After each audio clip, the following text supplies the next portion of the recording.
क्या आप जानते हैं कि नवरात्रि का पहला व्रत किसने रखा था?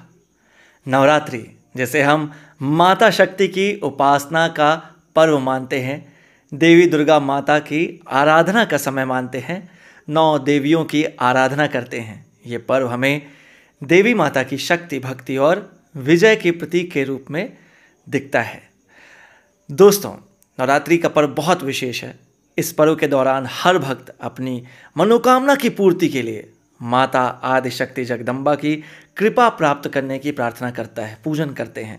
नवरात्रि के महत्व और प्रभु श्री राम के और रावण के युद्ध पर आधारित एक कहानी है जो आपको बताती है कि कैसे माँ चंडी की आराधना ने भगवान श्री राम को रावण पर विजय दिलाई थी।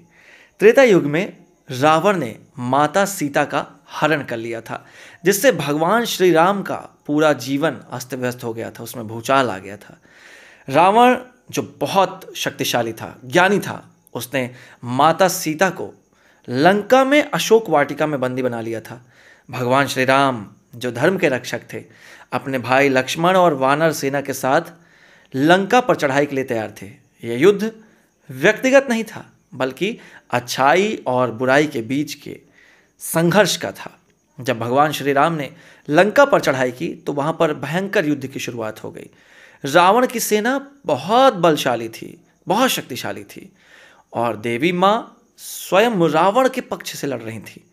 इस स्थिति में भगवान श्री राम और उनकी सेना का मनोबल जो था वो काफ़ी टूट चुका था। माता सीता जी की याद और रावण की शक्ति ने उनके अंदर शोक और निराशा को भर दिया था, मानव के रूप में, क्योंकि वो मानव के रूप में लीला कर रहे थे। तो ये जो कठिन क्षण था, इसमें जामवंत जी जो बहुत वृद्ध भी थे और बुद्धिमान भी, उन्होंने भगवान श्री राम को प्रेरणा दी। उन्होंने कहा कि अगर आप आराधना शक्ति की पूजा करेंगे तो वो आपको विजय जरूर दिलाएंगी। भगवान श्री राम जी को समझ में आया कि उन्हें माँ चंडी की पूजा करनी चाहिए, जो उन्हें विजय का आशीर्वाद दे सकती हैं। इसी युद्ध में ब्रह्मा जी ने भी राम जी को सुझाव दिया। उन्होंने राम जी को बताया कि अगर वो माता दुर्गा के चंडी स्वरूप की पूजा करेंगे तो रावण पर विजय प्राप्त कर सकते हैं। भगवान श्री राम ने ब्रह्मा जी की सलाह को मानते हुए पूजा का निर्णय लिया। भगवान श्री राम को पूजा के लिए 108 नील कमल की फूलों की व्यवस्था करनी थी, जिस काम को हनुमान जी को सौंपा गया। ये फूल जो थे माँ चंडी जी को अर्पित किए जाने थे, लेकिन रावण जो अपनी बुराई में अडिग था, उसने राम जी की पूजा में बाधा डालने का निश्चय किया। रावण ने 108 फूलों में से एक फूल को गायब कर दिया। जब भगवान श्री राम जी ने ये देखा कि 107 फूलों की ही व्यवस्था हो पाई है, एक फूल की कमी है, तो वो बहुत चिंतित हुए। उन्हें लगा कि बिना 108 फूलों के तो उनकी पूजा अधूरी रह जाएगी और इस कारण से उनकी विजय हो सकता है संभव ना हो पाए। अब अपनी पूजा को पूरा करने के लिए राम जी ने एक ऐसा निर्णय लिया जो अकल्पनीय था। सोचिए, असंभव सा।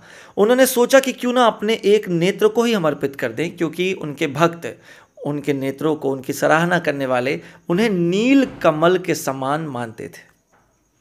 जब प्रभु श्री राम जी ने 107 फूल अर्पित कर दिए देवी माँ को और आखिरी फूल के लिए अपने नेत्र की ओर तीर को उठाया, तभी माँ चंडी प्रकट हो गई और उन्होंने दर्शन दिए। उनकी उपस्थिति से प्रभु श्री राम जी के मन में आशा का संचार हुआ। माँ चंडी ने राम जी की भक्ति और त्याग को देखकर उन्हें वरदान दिया कि रावण पर विजय आपकी ही होगी, आप अवश्य विजय पताका लहराएंगे।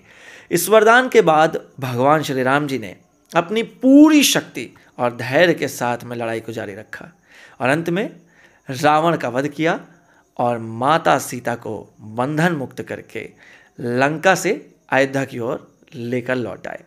प्रभु श्री राम जी की जो विजय हुई, उसके बाद से ही नवरात्रि की पूजा की परंपरा प्रारंभ हुई।